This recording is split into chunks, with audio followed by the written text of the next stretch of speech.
संप्रति देश में बीजेपी सरकार और आरएसएस संविधान उपरे जेभली भावे आक्रमण करुच्ची एही परिप्रेक्षी रे संविधान को बंचाइबा पई अखिल भारत कांग्रेस कमिटी सारा देश में संविधान बंचाओ यात्रा कार्यक्रम हाथ को नहीं एवं प्रत्येक निर्वाचन मंडली स्तर में यह कार्यक्रम करने को पीसीसी सभापति निर्देश देइछंती। एही परिप्रेक्षी रे कार्यक्रम को सफल करने को जलेश्वर निर्वाचन मंडली कांग्रेस एक गुरुत्वपूर्ण प्रस्तुति कमिटी बैठक आज अपराह्न 4 घटिका समय जलेश्वर नुआबजार स्थित भंज भवन में अनुष्ठित हो जाइछि। एही बैठक रे कांग्रेस नेतृमंडली माने भारत वर्ष में 140 कोटी जनसाधारणकर अधिकार को सुरक्षित रखा सहित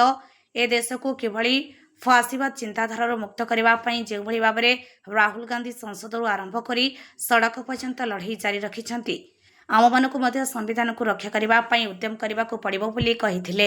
उक्त बैठक में बस्ता ब्लॉकर पूर्वतन सभापति सत्यनारायण गुप्ता, जलेश्वर ब्लॉकर पूर्वतन सभापति राजीव कुमार परिडा, टाउन कांग्रेस सभापति गिरिजाशंकर दास, पूर्वतन विधायक देवी प्रसाद चांद, जलेश्वर वरिष्ठ कांग्रेस नेता सत्यसुंदर दास, किसान कांग्रेस नेता सुदाम पात्र, छात्र कांग्रेस सभापति जगन्नाथ महापात्र अतिथि भावे जोगदे वक्तव्य प्रदान करथिले।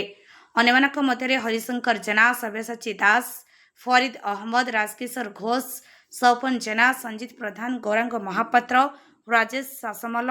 प्रदीप कुमार महंती, सरोज दास, संदीप जेना, विश्वनाथ पाणिग्राही, अनिबाराणी साहू, मनोज परिडा, प्रद्युम्न महंती, जितेंद्र दास महापात्र, जयनारायण प्रधान, मिहिर भूया, अब्दुल इम्तियाज खान, बसंत जेना, सदाशिव जेना, अनंत महंती, उमाकांत दास, बरेन्द्र मल्लिक,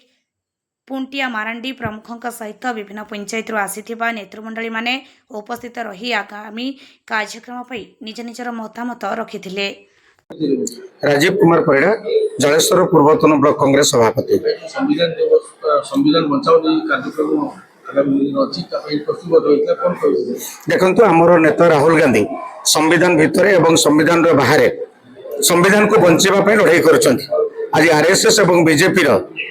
जो भली भाव में संविधान को नष्ट कर चक्रांत चली परिप्रेक्षी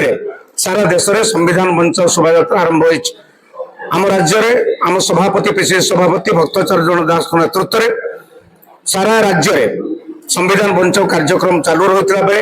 मझे सिंदूर स्थगित थिला। गत 6 तारिख दिन जिला कांग्रेस तरफ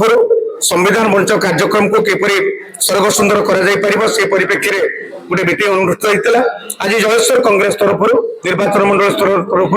आज आम गोटे प्रस्तुति बैठक आयोजन करूँ एवं आसंता 29 तारिख में संविधान यात्रा जलेश्वर आरंभ हम। जय बापू, जय भीम, जय संविधान नारा नहीं आम जलेश्वर संविधान बचाओ कार्यक्रम करूँ। देवी प्रसन्न चांद, पूर्वतन विधायक, जलेश्वर। संविधान बचाओ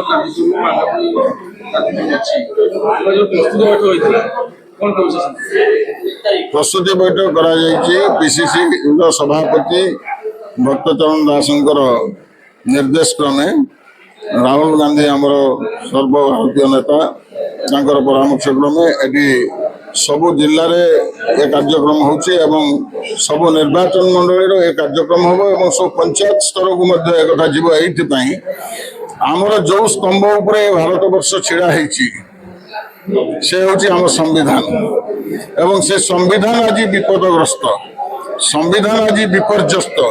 आज संविधान अनुसार ए सरकार माने चलने प्रस्तुत नुहंती। आज संविधान निजे आज विपदग्रस्त जो से संविधान को बचाइबार आह्वान कांग्रेस दल देपाई ए कार्यक्रम को आम आज जलेश्वर निर्वाचन मंडली स्तरीय बैठक करूँ। ए बैठक में आमर उभय ब्लॉक 2टी ब्लॉक बस्ता block, Jaleshwar block, Jaleshwar municipality ये समस्त जो पूर्वतन सभापति माने थिले आज दिन में जदिव नहांती किंतु सेमान को निर्देश कराई जो पूर्वतन सभापति नेतृत्व में आह्वान क्रमे आम आज ये बसलु एवं प्रस्तुति बैठक करदेलु। आगामी आमर कार्यक्रम चलो सब पंचायत स्तर को ये संविधान बचाओ कार्यक्रम जाइए हम एवं स्ट्रीट कर्नर मीटिंग सब हम एवं शेष 29 तारिख दिन आमर Jaleswar constituency as a unit Jaleswar market उपरे आमर ए संविधान बचावर कार्यक्रम हम एवं से संविधान बचाइबा सहित आज बीजेपी जो भाई भाव में आज सी तार वर्ष पूर्ति को जो पालन करुच्ची से कौन तार सफलता किंतु से जगह आम साधारण लोकों भितर जो प्रश्न आसी जे बीजेपी प्रतिश्रुति कौन थिला आज से प्रतिश्रुति किभली भाव में प्रतारणा परिणत होती से कथा आज लोक मैंने कहे आमे शुणु आमे केवल संविधान बचाइबार अनुरोध करूँ लोकों शुणु बीजेपी प्रतिश्रुति आज प्रतारणा किभली भाव में परिणत होती आज चाषी ठारू आरंभ करी आज समस्त से कथा जलेश्वर मनोज कुमार भूया रिपोर्ट अपराह्न लाइव।